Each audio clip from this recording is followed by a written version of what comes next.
Do you know many people are having trouble with their coffee grinders stopping unexpectedly? Don't worry. In this video, we'll show you how you do this. Let's start. Step 1. Check beans. Check if the coffee hopper is filled with beans and refill if necessary.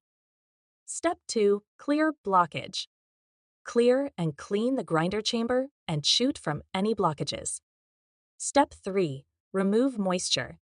Remove any moisture in the grinder chamber and chute area.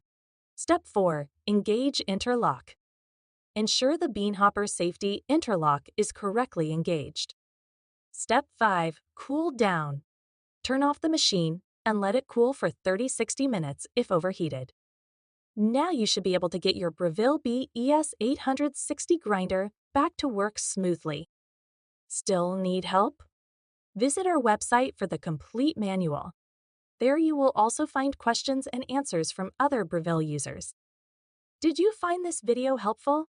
By subscribing, you help us continue to answer users' questions. So, subscribe to our channel. Thanks for watching, and see you in the next video.